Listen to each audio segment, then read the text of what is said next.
చాలా కష్టాల తర్వాత కూటమిల భాగంగా రేపు చంద్రాల సార్ అయితే ఆంధ్రప్రదేశ్ రాష్ట్ర ముఖ్యమంత్రిగా ప్రమాణ స్వీకారం చేయబోయే తారీఖు ఖరారైంది కదా. అందుకేనే ఇవాళ కూటమి నాయకులందరూ కలిసి ఒక సమావేశాన్ని ఏర్పరచుకున్నారులా. మరిగా కూటమి సమావేశంలో ముచ్చట్లు మీరు మల్క వినుండ్రి.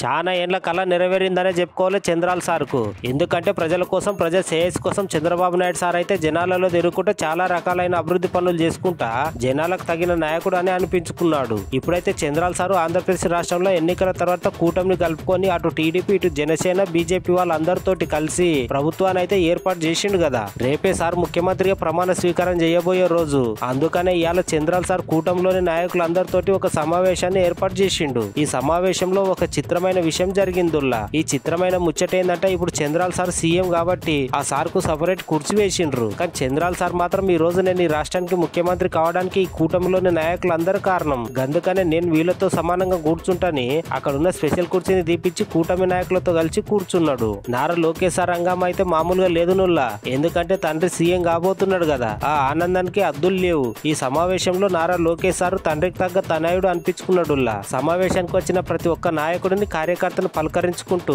వాళ్ళ కేటాయించిన కుర్చీలలో కూర్చోబెడుతూ మర్యాదలు చేస్తున్నాడు. ఈ కూటమి సమావేశంలో కీలక పాత్ర పోషించిన జనసేనని పవన్ కళ్యాణ్ సార్ అయితే చంద్రాల సార్ గురించి చెప్పుకుంటూ చాలా బాధపడ్డాడు. చంద్రాల సార్ చాలా కష్టపడుకుంటూ పైకి వచ్చిన వ్యక్తి. ఆయన జైల్లో ఉన్నప్పుడు కూడా అనేక రకాలైన ఇబ్బందులను ఎదుర్కొని ఎన్నో ఒడిదుడుకులు దాటుకుంటా ఇప్పుడు ఈ ఉన్నతమైన స్థానాన్ని అధిరోహిస్తున్నాడు అని పవన్ సార్ చంద్రాల సార్ గురించి చాలా ఎమోషనల్ గా చెప్తున్నాడు.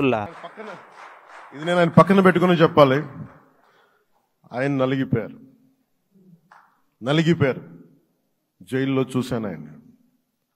పాపం భువనేశ్వర్ గారి బాధను చూశాను. నేను అనుకున్నాను, అమ్మ మీరు కన్నీళ్ళు పెట్టుకోండి, మంచి రోజులు వస్తాయని చెప్పిన మంచి రోజులు వచ్చినాయి. వారికి మనస్ఫూర్తిగా వారికి నా హృదయపూర్వక శుభాకాంక్షలు. మీరు అద్భుతమైన పాలన ఇవ్వాలి అందరికీ మనస్ఫూర్తిగా మీకు నేను తెలియజేసుకున్నాను. ఈసారి రాష్ట్ర చరిత్రలో ఎప్పుడూ ఇవ్వనటువంటి తీర్పు ఇచ్చారు. ఈ తీర్పు మళ్ళీ నిలబెట్టుకునే బాధ్యత మనందరిపైన ఉంటుంది. అయితే రాష్ట్రంలో ఉండే 5 కోట్ల ప్రజలందరికీ శిరస్సు వంచి పాదాభివందనం చేస్తున్న ఈ రాష్ట్రాన్ని కాపాడుకోవడానికి మీరు చూపించిన చొరవ కోసం అందరం కూడా ఒకటి క్యాంపెయిన్ చేశాం. ప్రజలు గెలవాలి, రాష్ట్రం నిలబడాలి. ప్రజలు గెలిచారు.